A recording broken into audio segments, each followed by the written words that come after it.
Hello guys, welcome to our channel Pharma Baba. जैसा कि आप सभी को पता है कि हम अपने चैनल पर फ्री वीडियो लेक्चर्स की सीरीज़ स्टार्ट किया जिसमें हम GPAT NIPER and government pharmacist के एग्ज़ाम्स के लिए प्रिपरेशन कराते हैं। तो आज का अपना टॉपिक रहेगा न्यूरो डिजेनरेटिव डिसीज़ में अल्जाइमर डिसीज़। तो चलिए स्टार्ट करते हैं। तो आज का टॉपिक का नाम सबसे पहले लिख लेते हैं अपन, अल्जाइमर्स डिसीज़।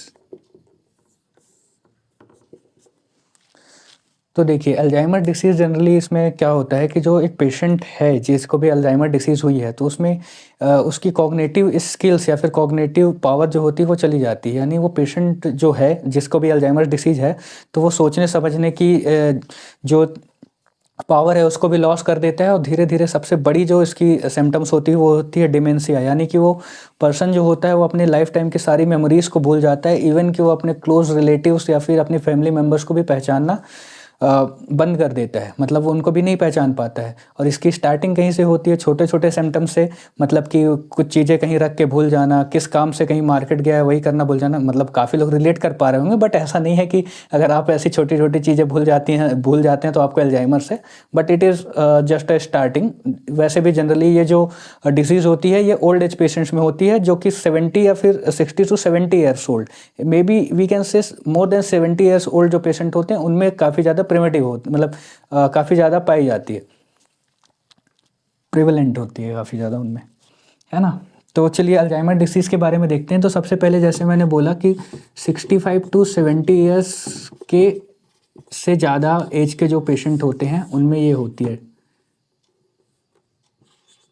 ना। तो एज क्राइटेरिया यही है कि 65 to 70 ईयर्स से ऊपर जो भी पेशेंट होते हैं उन्हीं को, जो भी पर्सन होता है 65 to 70 ईयर्स से ज़्यादा, उनको चांसेस होते हैं अल्जाइमर्स डिसीज़ के, है ना। तो ये एक चीज़ हो गई। इसमें क्या होता है कि कोलिनर्जिक न्यूरॉन्स जो होते हैं, सबसे पहले मैं यहाँ पे आपको शो करता हूँ।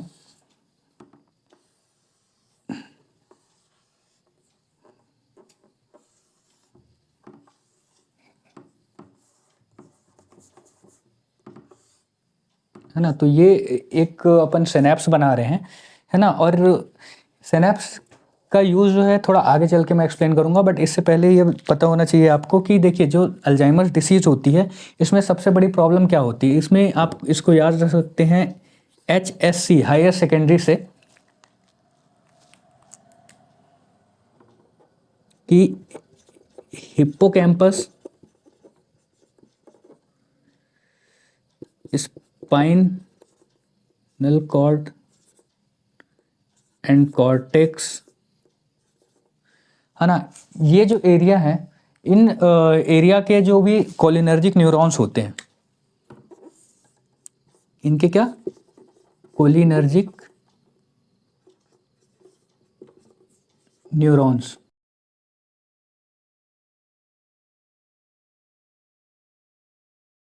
तो जो hippocampus, spinal cord and cortex का जो एरिया है, यहाँ पे जो भी कोलिनर्जिक न्यूरॉन्स होते हैं वो धीरे धीरे क्या होते हैं, डीजेनरेट हो जाते हैं, है ना। तो इसको आप याद रखिएगा। और कोलिनर्जिक न्यूरॉन्स डीजेनरेट क्यों होते हैं, मतलब कुछ तो एक रीज़न होना चाहिए ना कि कोई डिसीज़ हो क्यों रही है ना। तो इसको देखिए आप कि इसमें सेनाइल प्लेक्स होते हैं जो कि बीटा एमोलाइड प्रोटीन के बने होते हैं, बीटा एमाइलॉइड प्रोटीन, है ना। तो देखिए बॉडी में, हर एक पर्सन के बॉडी में बीटा एमोलाइड्स की प्रोटीन बनती ही है और इसका ब्रेकडाउन भी होता ही है। बट इसको ब्रेक डाउन करने के लिए एक एंजाइम होता है,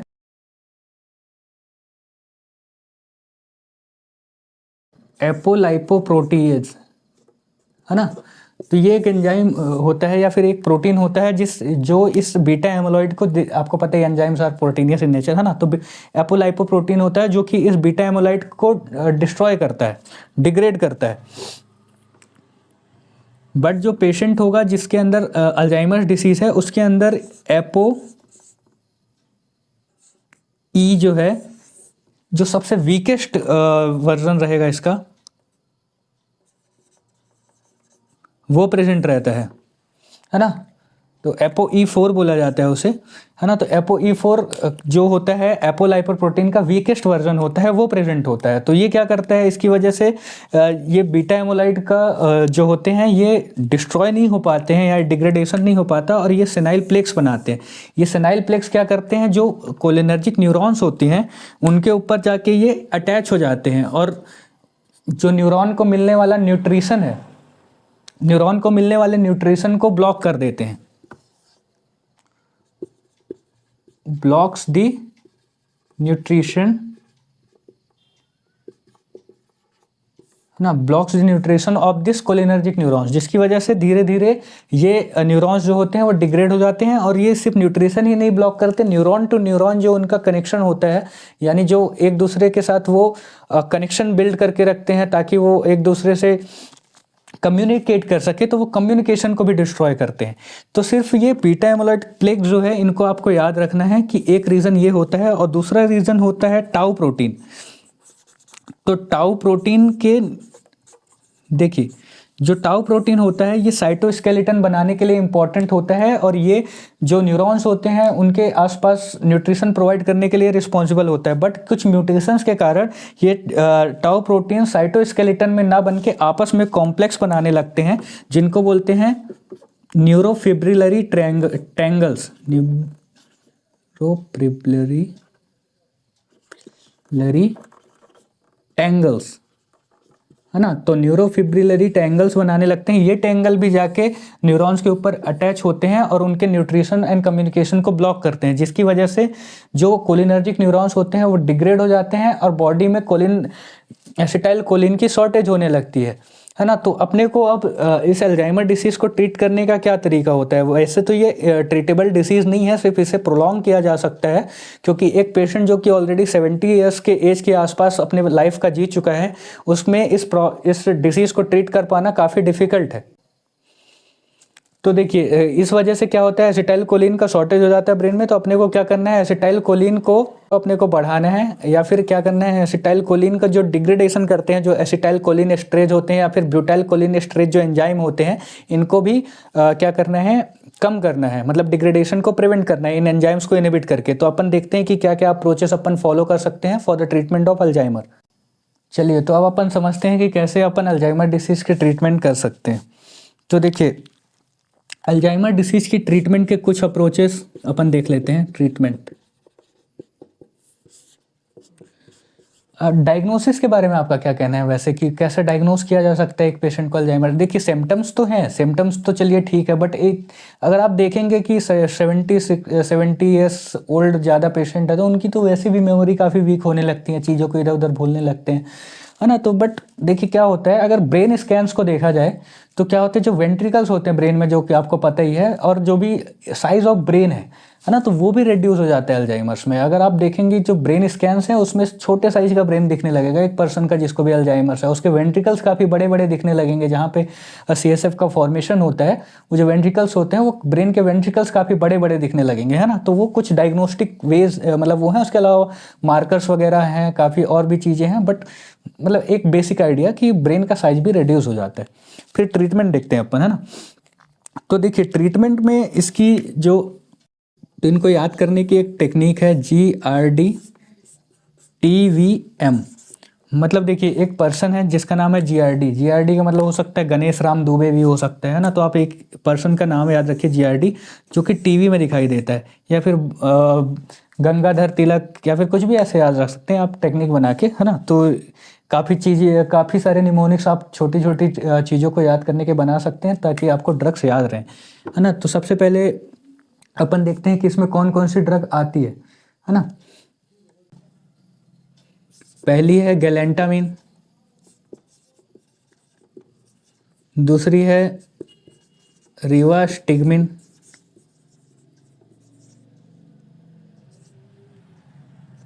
तीसरी है डोनेपिजिल, चौथी है टैक्रिन, फिर है वेलनेक्रिन, फिर आती है मेमेंटीन, है ना। तो देखिए जो जिन ड्रग्स के नाम के नीचे मैं अंडरलाइन कर रहा हूँ, गैलेंटामिन, डोनेपिजिल, टैक्रिन, वॉलनेक्रिन, ये क्या करती हैं? ये ड्रग्स, हाँ यहाँ पे एक मेन चीज आपको देखना है कि देखिए ये क्या होता है,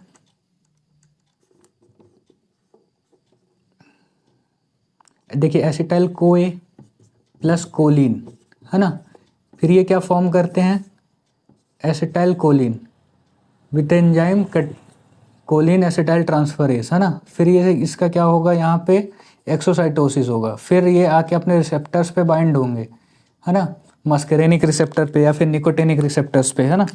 बट देखिए इसमें दो विलेन हैं, दो एंजाइम्स हैं जो कि विलेन का काम करते हैं, एक है एसिटाइल कोलिनेस्टरेज, एक है ब्यूटाइल कोलिनेस्टरेज। तो देखिए जो जितनी भी ड्रग्स के नीचे मैंने ब्लैक अंडरलाइन किया है, यानी कि गैलेंटामिन, डोनेपिजिल, टैक्रिन, वॉलनेक्रिन, इनको आप अच्छे से याद रखिए। मैं आप वीडियो को पॉज करके या दोबारा से सुन के इनका नोट्स बनाइए। और ये ड्रग्स जो हैं ये किसको इनहिबिट करते हैं, एसिटाइल कोलिनेस्टरेज को। बट देखिए जो ये रिवास्टिगमिन है, रिवास्टिगमिन ये ब्यूटाइल कोलिनेस्टरेज को भी इनहिबिट करती है और एसिटाइल कोलिनेस्टरेज को भी इनहिबिट करती है, इसलिए रिवास्टिगमिन खास है। वैसे तो सारी ड्रग्स इंपॉर्टेंट है क्योंकि कुछ गिनी चुनी ही ड्रग्स हैं जिनको अल्जाइमर के ट्रीटमेंट में अपन यूज़ कर रहे हैं, बट उसमें भी रिवास्टिगमिन खास है क्योंकि ये दोनों को इनहिबिट करती है। इसके अलावा डोनेपिजिल, गैलेंटामिन, टैक्रिन, वॉलनेक्रिन, ये चारों ड्रग्स जो हैं ये एसिटाइल कोलिनेस्टरेज को भी इनहिबिट करती हैं, मतलब सिर्फ एसिटाइल कोलिनेस्टरेज को ही इनहिबिट करती हैं, इसलिए रिवास्टिगमिन खास है ना। अब देखिए जो रिवास्टिगमिन होती है, इसे जो पैचेस आते हैं, ट्रांसडर्मल पैचेस, है ना, ट्रांसडर्मल पैचेस के फॉर्म में भी दिया जा सकता है ना। तो रिवास्टिगमिन जो होती है इसे ट्रांसडर्मल पैचेस के फॉर्म में भी दिया जा सकता है। तो ये कुछ ड्रग्स हो गई जो कि कह सकते हैं अपन ट्रीटमेंट ऑफ अल्जाइमर्स डिसीज, जो कि सिम्टोमेटिक ट्रीटमेंट है एक्चुअली, क्योंकि अपन जो डीजेनरेट हो चुके हैं न्यूरॉन्स उन्हें तो वापस नहीं ला सकते हैं, but still we can increase the amount of cholinesterase by those from those neurons which are already in healthy condition, and we can also prevent the acetylcholine by preventing its degradation by acetylcholinesterase and butyrylcholinesterase, है ना। तो ये एक approach follow कर सकते हैं।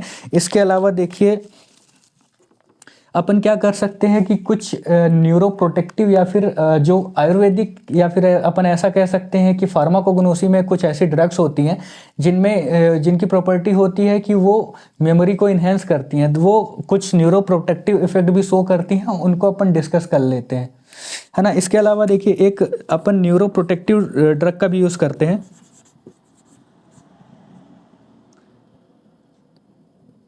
Acetyl N carnitine, है ना, इसका यूज़ किया जा सकता है। ये क्या है, न्यूरोप्रोटेक्टिव इफेक्ट दिखाता है, न्यूरोप्रोटेक्टिव।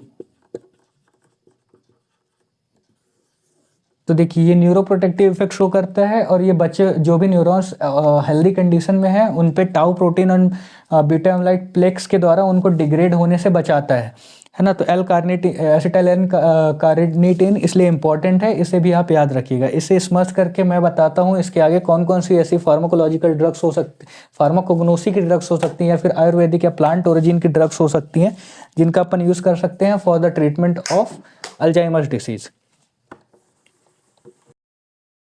हाँ एक चीज़ तो मैंने बताना ही भूल गया आपको कि मेमेंटिन, हाँ मेमेंटिन के बारे में बताना भूल गया। देखिए जो मेमेंटिन होती है,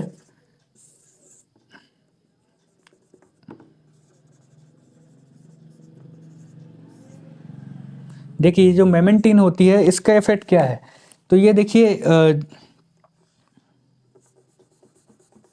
ये एनएमडीए रिसेप्टर एंटागोनिस्ट होती है ना। और ये कैसे काम करती है, देखिए जो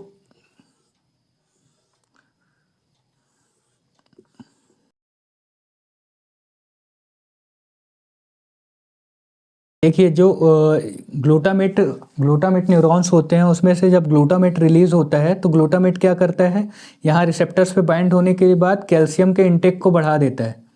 जब कैल्शियम का इंटेक बढ़ जाएगा इनफ्लो बढ़ जाएगा न्यूरॉन्स में, तो ये क्या होते हैं, डिग्रेड हो जाते हैं, कैल्शियम ओवरलोड की वजह से डिग्रेड हो जाते हैं, है ना। तो ये क्या करते हैं, एनएमडीए रिसेप्टर ब्लॉकर है, एनएमडीए रिसेप्टर को ब्लॉक करके ये कैल्शियम के इनफ्लो को प्रिवेंट करता है, और कैल्शियम के ओवरलोड की वजह जो न्यूरॉन्स डाई करते हैं उसको प्रिवेंट करता है।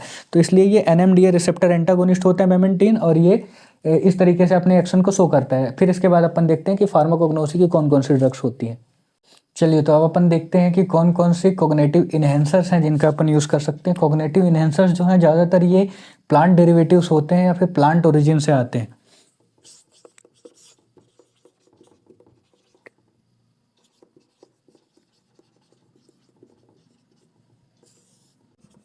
तो पहली ड्रग है पायरिटिनॉल, दूसरी ड्रग है पायरेबिडिल, तीसरी ड्रग है सीटिकोलिन,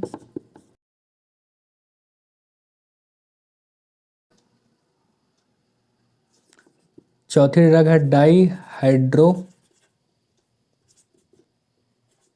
अर्गोटॉक्सिन, and the fourth is extract of ginkgo biloba. तो देखिए, जिंगो बाइलोबा एक प्लांट होता है जिसको अपन फार्माकोग्नोसी में अच्छे तरीके से डिस्कस करेंगे, है ना। तो जिंको बाइलोबा के एक्सट्रैक्ट को भी काफ़ी यूज़ किया जाता है, और इसे काफ़ी ज़्यादा ब्रेन टॉनिक की तरह बेचा जाता है कि ये मेमोरी इन्हेंस करता है ना। तो पायरेबिडिल, पायरिटिनॉल, सीटिकोलिन, डाईहाइड्रोअर्गोटॉक्सिन एंड जिंगो बाइलोबा का एक्सट्रैक्ट, ये सब कुछ ऐसी चीज़ें हैं जिनको कॉग्निटिव इन्हेंसर की तरह दिया जा सकता है, जो कि अल्जाइमर्स डिसीज़ के पेशेंट को काफ़ी हेल्प कर सकता है। And they are generally quite, we can say, non toxic. And ये सीटिकोलिन वगैरह के इंजेक्शन वगैरह काफ़ी ज़्यादा यूज़ होते हैं ऐसे एजेड पेशेंट में, जिनको कई बार होता है ना कि वो बेहोश हैं, उन्हें याददाश्त उनकी स्लो होते जा रही है किसी कंडीशन की वजह से, तो उसके ट्रीटमेंट में सीटिकोलिन के इंजेक्शन यूज़ किए जाते हैं। तो ये हमारे तरफ से अल्जाइमर डिसीज़ से रिलेटेड काफ़ी सारी इन्फॉर्मेशन जो हमें इंपॉर्टेंट लगी वो हमने आपको बताई। इसके बाद फिर आपको हमारे साथ कनेक्टेड रहिए। नेक्स्ट वीडियो में अपन किसी नए टॉपिक के साथ शुरू करेंगे। अभी तक अपन ने सारे न्यूरो डिजेनरेटिव एंड सीएनएस के डिसीज़ेस को ऑलमोस्ट डिस्कस कर लिया है। अगर कुछ बची हुई डिसीज़ेज हैं तो अपन नेक्स्ट वीडियो बना के उसे डिस्कस कर लेंगे। Thank you for joining with us. Stay connected with pharma world. Thank you.